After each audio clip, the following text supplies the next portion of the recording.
Citizen Television.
Greetings and welcome to another episode of the Planetary Persuader. I am Cosmic Kev, your host, and this is this week's Celestial Madness. Let's look at what we got going on. We've got a sun in Virgo right now. Now, what I'd say about Virgo is that it's the one sign that's willing to acknowledge that things are less than perfect. And it is also the sign that symbolizes where we end up not being so selfish and start thinking of other people. And so Virgo's self-obsession, though, it's still the last selfish sign. It's selfish in that it's helping others to make itself look good.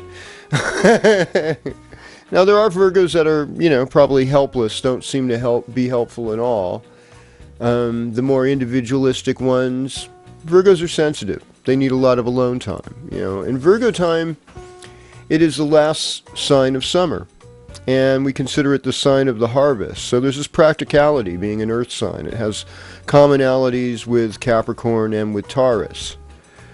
But unlike either of those, since it's mutable, there's this sort of dissolving of the wealth it achieves. It's really hard to make money as a fast food worker or as a caretaker of somebody who's disabled, perhaps, and these are types of jobs that are associated with Virgo, being a janitor, for instance, or, now if you're a plumber, you can make some pretty good money, so Virgos could aspire to that. And the other thing is saying that this is not, an exercise and, if you're a sun sign and you're a Virgo, therefore you're going to be a trash picker for the rest of your life. It's nothing like that. It's, in fact, every one of us has a phase of Virgo-like energy. Whenever the sun or planets pass through our sixth house, we get a dose of this.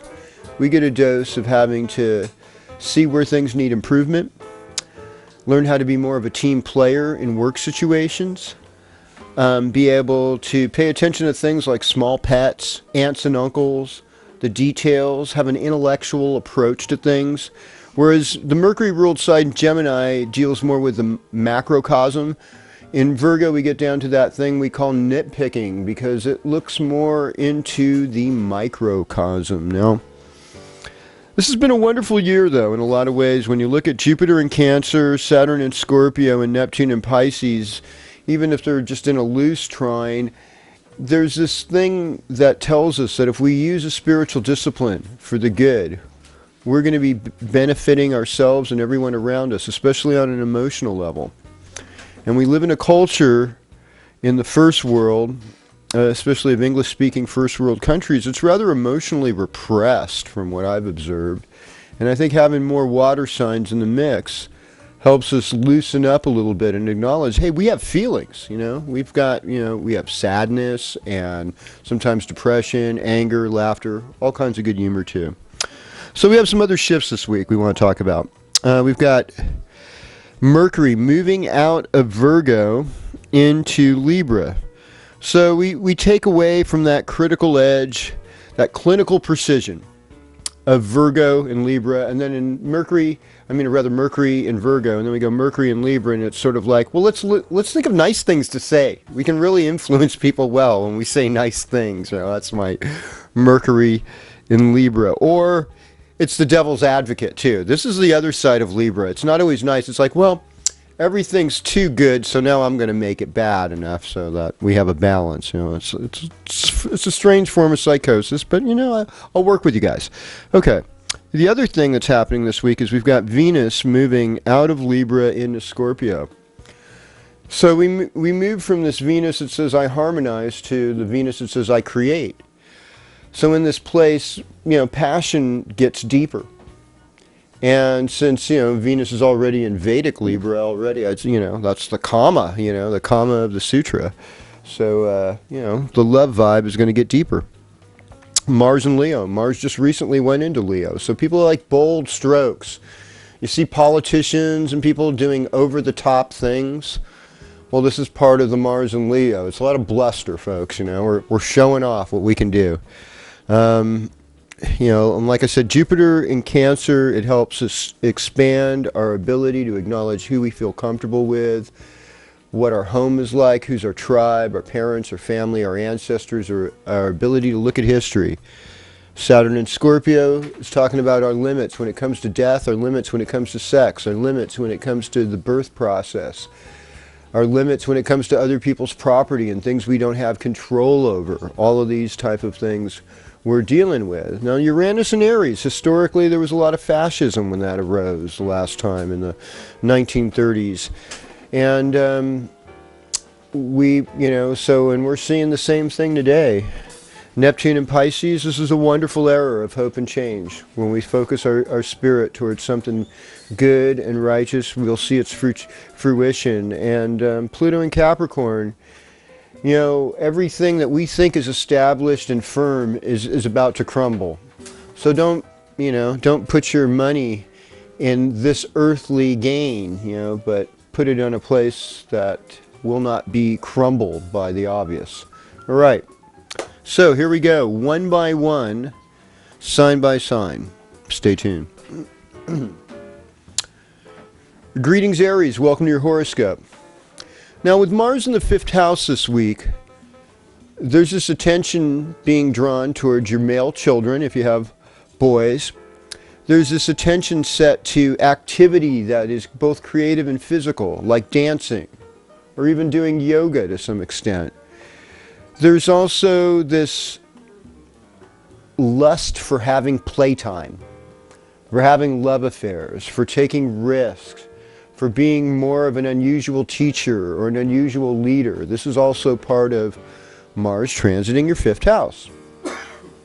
Now, other fun things to look at. So Virgo is in your 6th house, and that is working for the government, taking care of health issues, maybe working in a restaurant, paying attention to the details of life. It's also a really good time to get organized. If you need to do some cleanup or get your house weathered for the colder weather months, this is the time to do those things. Or if you're a New Zealand or Australian or Chilean viewer, this is a time to get things ready for your summer that's coming on.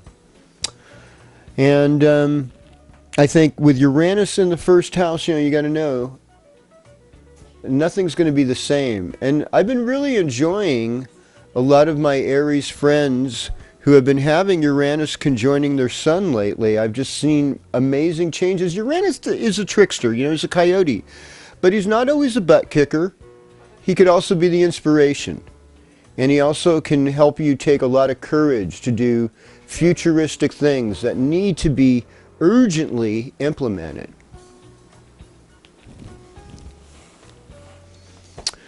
So, greetings Taurus, welcome to your horoscope.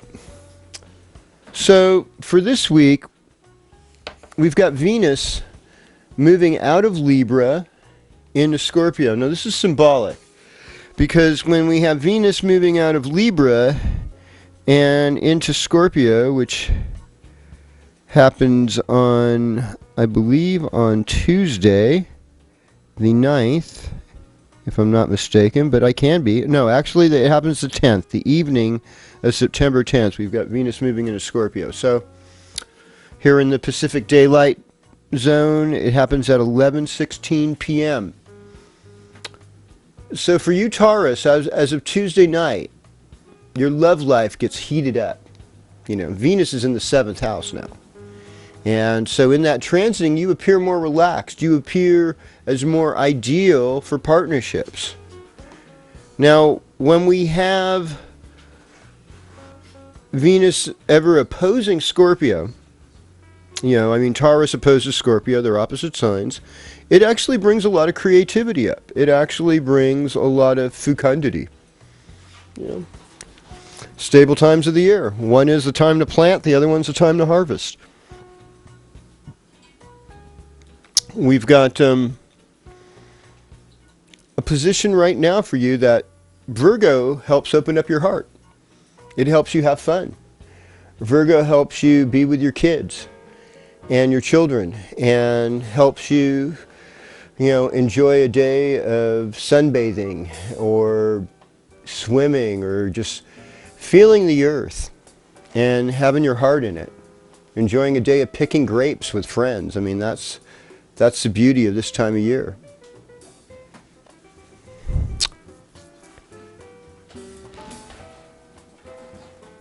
Well, greetings, Gemini. Welcome to your horoscope. So, what I see for you right now is we've got Mercury moving through Virgo in your 4th house, which is more about memory. It's more about the basis for your decision making. In a lot of ways, it's very conscious. Now, whenever we see a Mercury with a face on it, that means with a human face. That goes for Virgo, Sagittarius, Aquarius, Gemini. We got people that know how to talk. We have people that know how to communicate. Everyone else has to learn. No, you could overcome that if you have a good Mercury in a 3rd or 9th house. I mean, there's other things that do help with that communication realm, but that will be discussed at a later date. For you right now, Gemini, the deal is we're starting out with a sweet weekend with the moon in your 5th house, moon in Libra. And moon will be in Sagittarius way late Tuesday night, but real strong on the 11th and on the 12th. So those will be your higher days for romance. Virgo time is really an emphasis of the 4th house for you, which is your parents, your heritage, where you live, what you feel comfortable with. What do you feel like doing? Those are the questions to ask this week and move forward from there. Okay.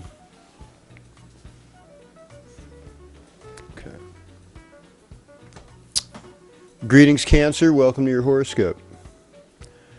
So we start out this weekend with the moon in Libra, which in a way is kind of like moon in Cancer for you because that's moon in the 4th house. And,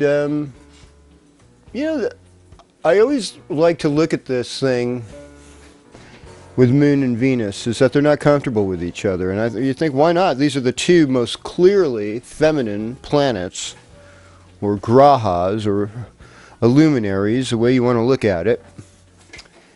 Why would they do? Well, there's a tension,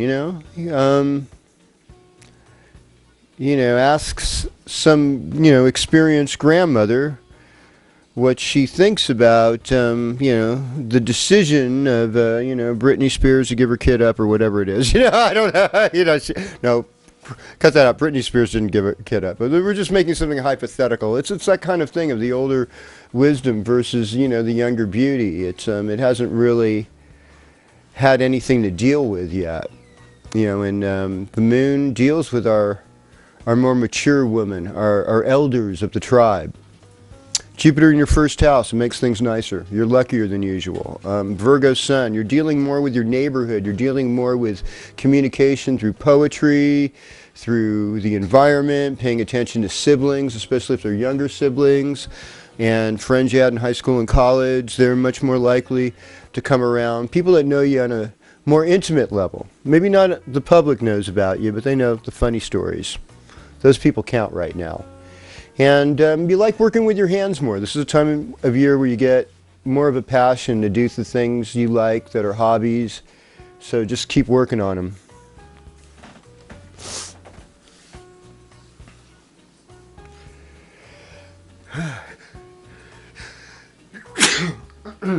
All right. Well, greetings, Leo, and welcome to your horoscope. So, This week, we're dealing with Virgo. Leo makes a big picture. It's kind of like the boss. Virgo is more ground level, deals with the little details. And it's really important, if you're a big boss person, to have somebody that's really good with the little details, because seeing the big picture is good, but big picture that leaves out little details will fall like a bridge that wasn't built properly. It will weaken and it will go down. So you got to take care of business this week, Leo. You got to take care of your money trip and your whole economic scene. You want to make that work better for you right now. Virgo symbolizes your values. It symbolizes second house things. So that's what you eat. It's what you say and you verbalize. And actually, communication is going to improve to you. Mercury's going to move into your third house. So you'll have more things to talk about this week. With Venus moving into your fourth house, you'll be finding ways to beautify your home and make it more comfortable for yourself. Jupiter in the 12th house.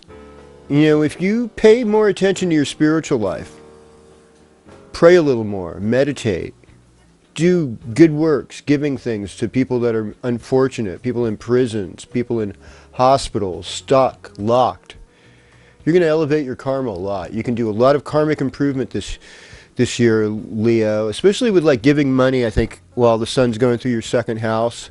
This will help.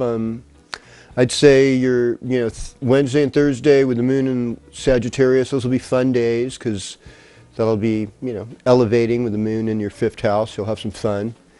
And we'll talk about this again next week. Well, greetings, Virgo, and welcome to your horoscope. And by the way, happy birthday.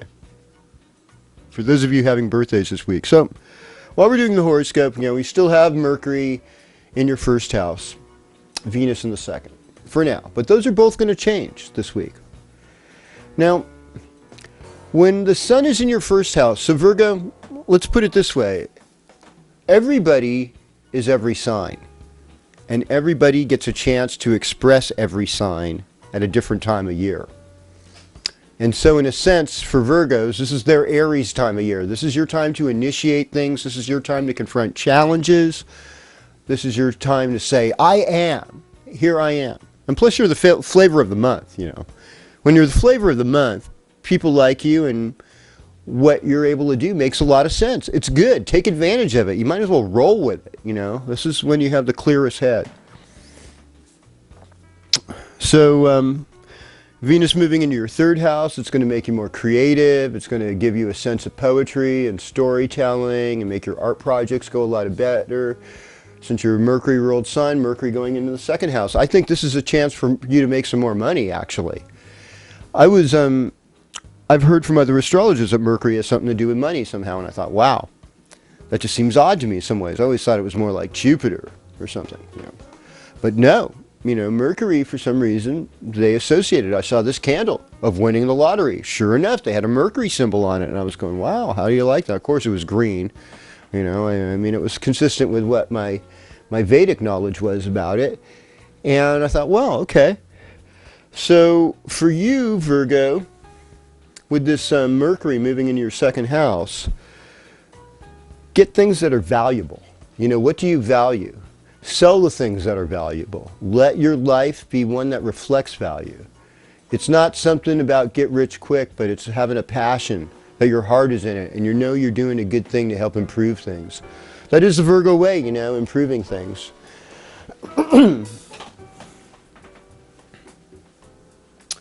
All right, well, greetings, Libra, and welcome to your horoscope. So let's talk about you. What's going on with you this week? Well, first of all, we've got the moon in your first house this weekend, so you are the flavor of the weekend. You're always the flavor of the month. Come on.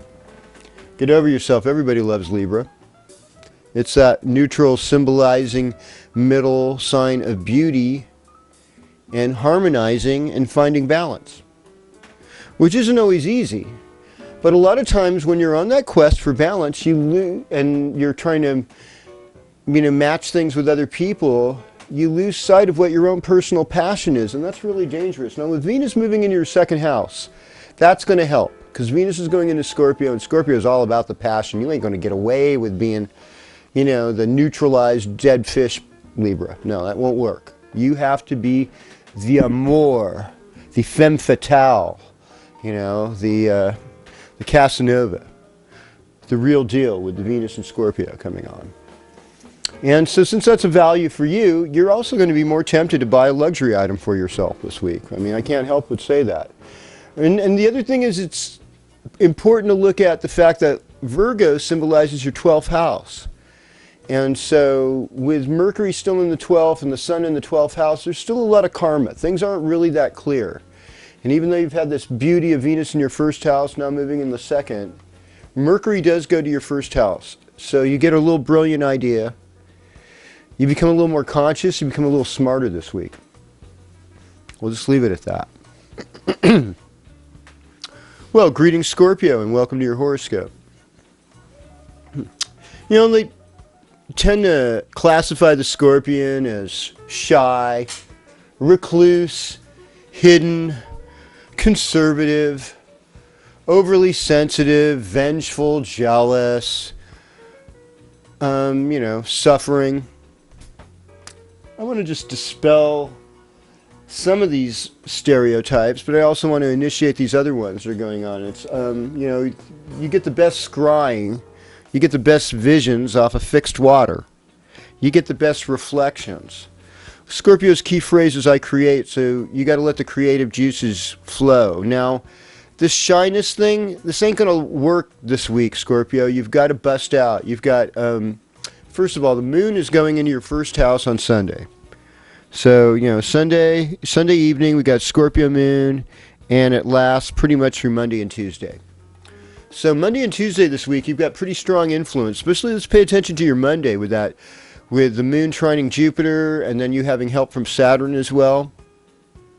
It's like, it's not just a mood, but it's something built to last, and you're wanting to do that this week. The other thing is the 11th house promotes helpful friends. So you got all these helpful people around you that if you use them right, they're going to help see your vision through. I mean, I like this for you. I think this is a nice horoscope. Venus moving in the first house this week, you're going to look more handsome, more beautiful, and yes, a little sexier than your usual sexy self. So we got to give it to you for that. Greetings, Sagittarius. Welcome to your horoscope. So Virgo time for you deals with the midheaven. It deals with career.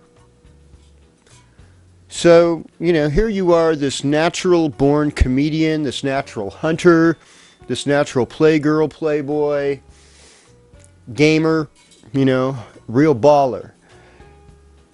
You promote your career life as someone who provides a service for other people. So what kind of service do you provide this week? And is it ethical? Is it simple, easy to understand, pure, untouched? Some of these things are Virgo qualities. It's like, hey, just bring it back to the simple. Cut the fluff.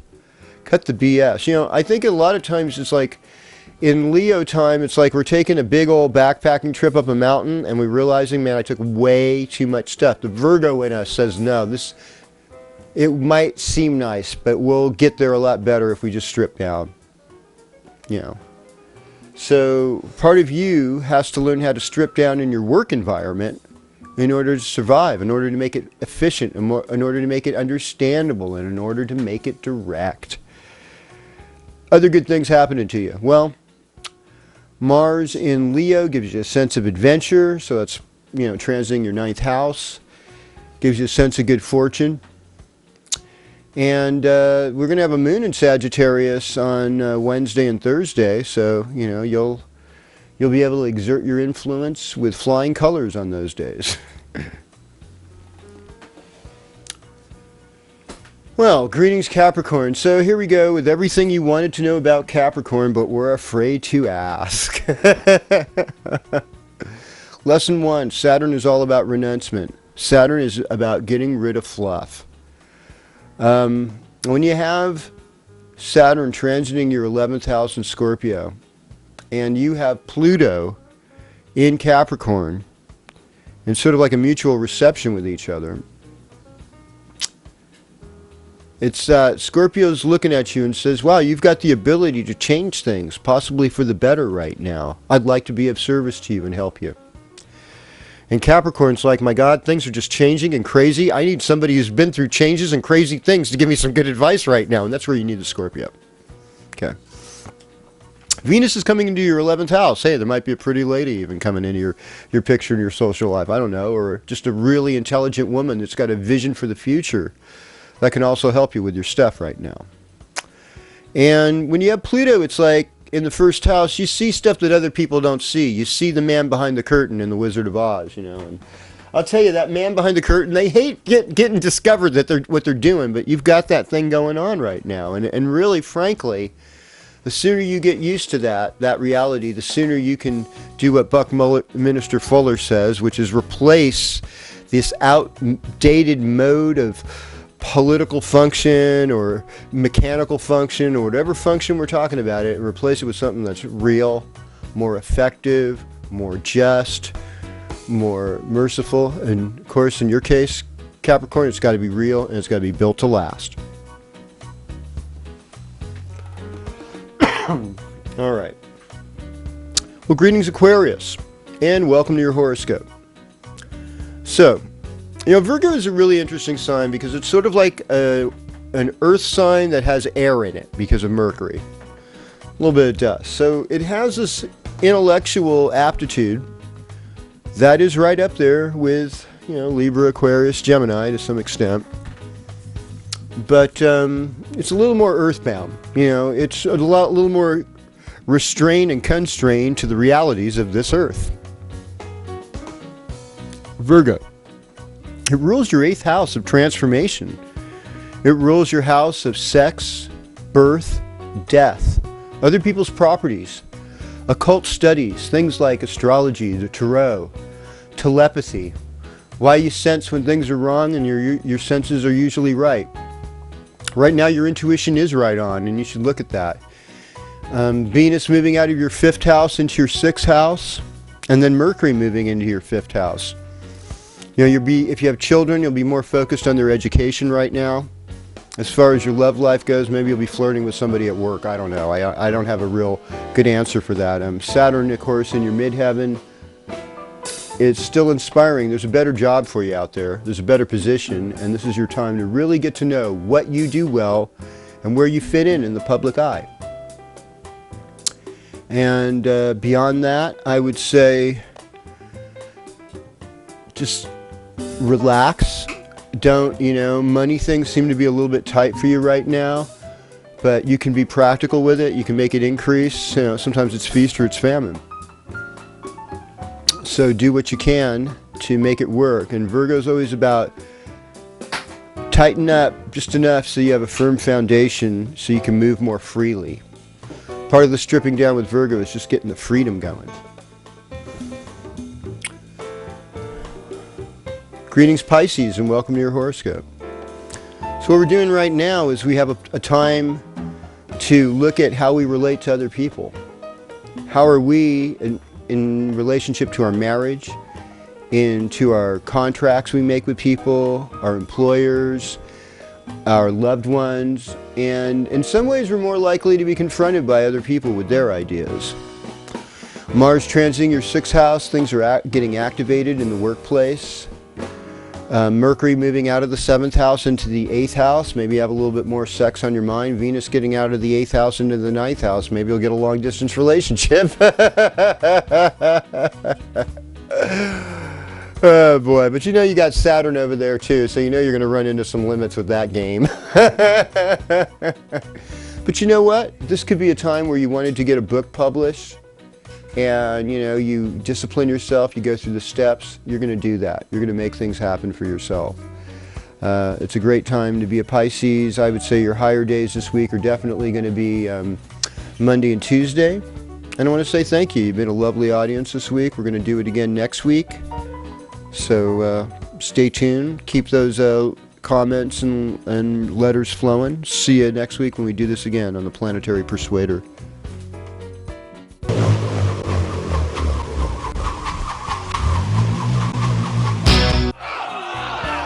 Citizen television.